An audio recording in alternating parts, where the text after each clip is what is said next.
Mobile phone ছাড়া আজকের দিনে বাঁচাই যেন দুষ্কর, তা সে 1 বছরের শিশুকে খাওয়ানোর ক্ষেত্রে হোক বা কর্মক্ষেত্রে, এমনকি বিনোদনের সেরা মাধ্যম যেন এখন এই মোবাইল ফোনই।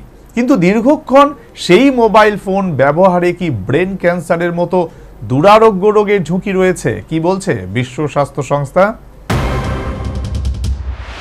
বর্তমান সময়ে মোবাইল ফোনের ব্যবহার ক্রমাগত বেড়েই চলেছে। ফোনের ব্যবহারে ব্রেন ক্যান্সার ঝুঁকি বেড়ে যেতে পারে বলে একটা ধারণা প্রায় সবার মনেই কাজ করত, কিন্তু না।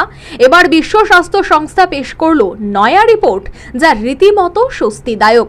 এই রিপোর্টে স্পষ্ট উঠে এসেছে, মোবাইল অতিরিক্ত ব্যবহারের সাথে কোনোভাবেই সম্পর্ক নেই মস্তিষ্ক ক্যান্সারের। গবেষণাপত্রটি এনভায়রনমেন্ট ইন্টারন্যাশনাল নামে একটি জার্নালে প্রকাশিত হয়েছে।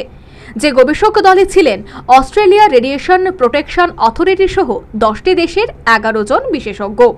গোটা দেশ জুড়ে চলে এই গবেষণা। নিউজিল্যান্ডের ইউনিভার্সিটি অফ অকল্যান্ডের ক্যান্সার বিশেষজ্ঞ মার্ক এলইউ জানান, মোবাইল ব্যবহারে কোনো ক্ষেত্রেই ক্যান্সারের বিপদ বাড়ার আশঙ্কা দেখা যায়নি। শুধু প্রাপ্তবয়স্ক নয়, ছোটদের শরীরে মোবাইল ফোনের রেডিয়েশনের প্রভাবেও বিপদের সেই আশঙ্কা নেই।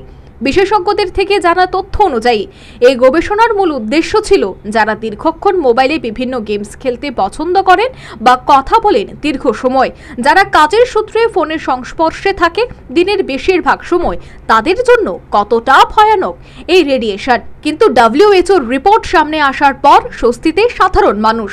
তবে মোবাইল ফোন ব্যবহারে ব্রেন ক্যান্সারের ঝুঁকি না থাকলেও অন্য কোনো শারীরিক সমস্যা দেখা দিতে পারে, যেমন ঘুমের ব্যাঘাত, ঘাড়ের যন্ত্রণা, দৃষ্টি সমস্যা ইত্যাদি ইত্যাদি।